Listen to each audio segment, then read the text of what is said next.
Hi, my name is Maggie Geis, and in this presentation, I will discuss the history of instructional technology research and development. The objectives and key topics that will be covered include an overview of the historical timeline of instructional technology, a close look at how historical events have influenced, impacted, and shaped instructional technology, as well as recurring trends and issues that continue to exist today. So what is instructional technology? This is a question not easily answered. The most recent definition, according to the Association for Educational Communication and Technology, defines instructional or educational technology as the study and ethical application of theory, research, and best practices to advance knowledge as well as mediate and improve learning and performance through the strategic design, management, and implementation of learning and instructional processes and resources. However, this definition has been refined over time with a shift from the physical technology to the incorporation of both the physical technology and the processes and design, and it will continue to evolve in the future.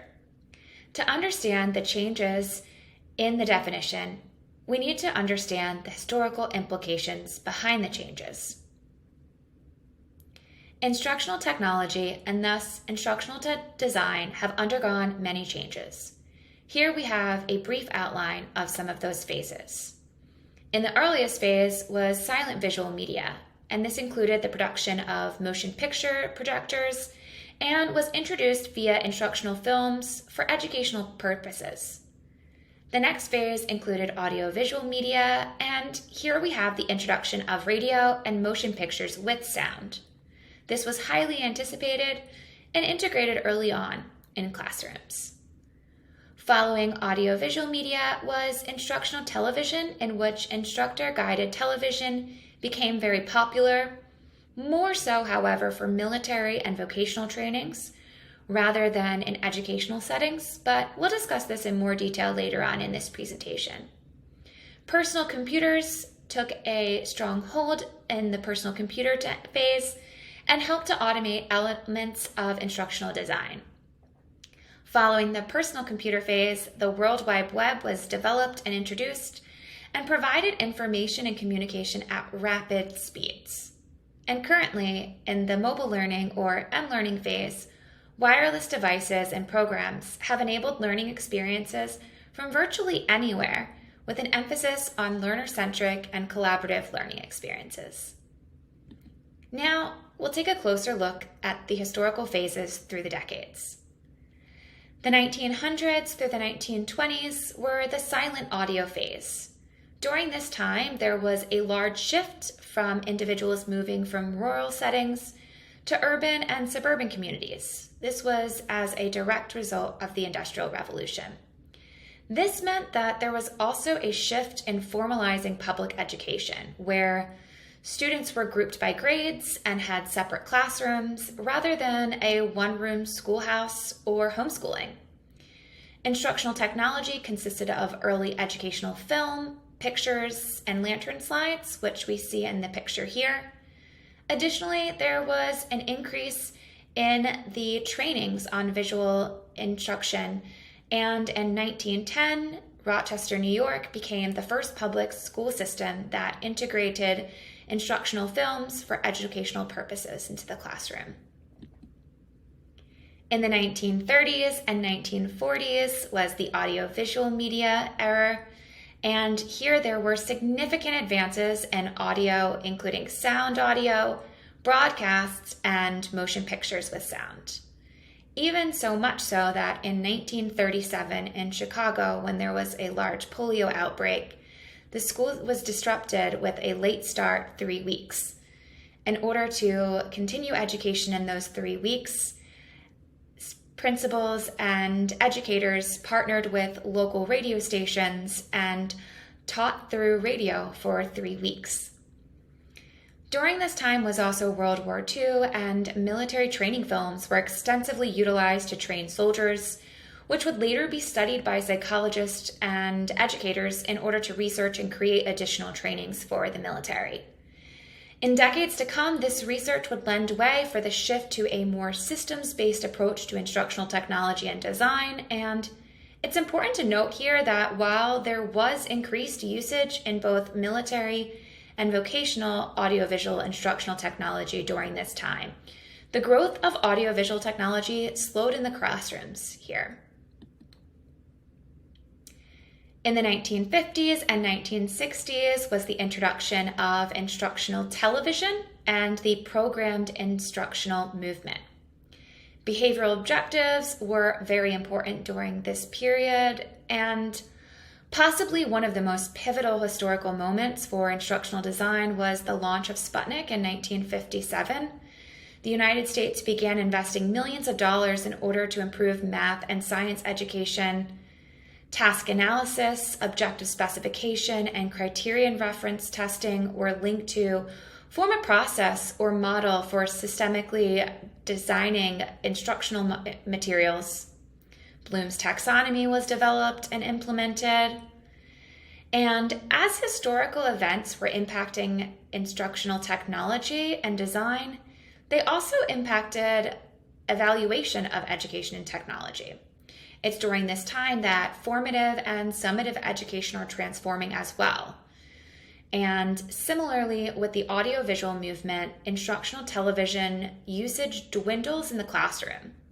Some of the reasons for the decrease in using television instruction included a resistance to change, lack of instructional quality, lack of funding, and lack of integration training for educators. It's important to note that the reasons for the decrease in usage as these issues are recurring. In the 1970s and 1980s, personal computers were being developed, and there is an emphasis on the application of scientific principles in conjunction with equipment. Apple II computers were introduced into schools, but they weren't largely utilized yet. During this time, the Department of Audiovisual Instruction changed its name to the Association for Educational Communications and Technology, and the National Society for Program Instruction changed its name to the National Society for Performance and Instruction. The systems approach that was introduced previously had grown along with the role of cognitive psychology in the instructional systems design, and one of the main factors in instructional design in the 1980s was the growing interest in microcomputers and the role of cognitive technology. Computer-based instruction largely focused on design for interactivity and learner control. And during this time, the first graduate level degree program for instructional technology was developed. In the 1900s and 2000s, the World Wide Web was developed, and there are accelerated advancements in multimedia tech. Constructivism emerges during this time, which lends to a more learner-centric and authentic learning experience environment. Instructional designers are beginning to utilize computers as an aid in increasing job performance, and American businesses are rapidly adopting the instructional system. We'll see an increase in enrollment in distance learning programs and higher education. But during this time, personal computers are mainly used in elementary and middle school settings, and in those settings, they're mainly used for drill and practice. In the past 20 years, mobile and distance learning have become more common and popular. This was further thrust into the spotlight as a result of the COVID-19 global pandemic.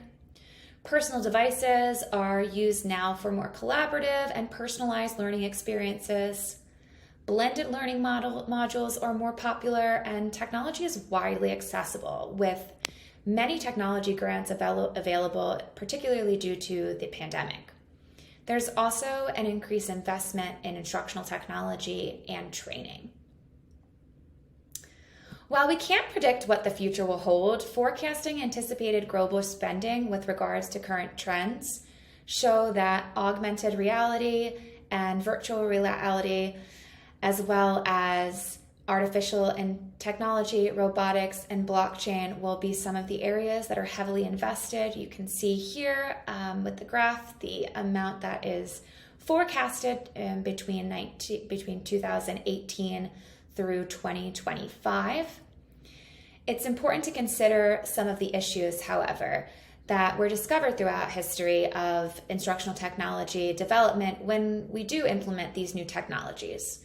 For example, educators and students will need proper training on these devices, as well as providing trainings to assist teachers in adapting to change and change management, and providing adequate funding to schools. Now that we've covered a historical overview of instructional technology and design, what words describe instructional technology and design for you in the 2020s? So you can either use the QR code or you can type in the Poll Everywhere link just above, and you can add to a word cloud. And I look forward to seeing your responses. I will end with a quote by John Dewey. If we teach today as we taught yesterday, we rob our children of tomorrow. Here's a list of my references, and thank you for joining this presentation.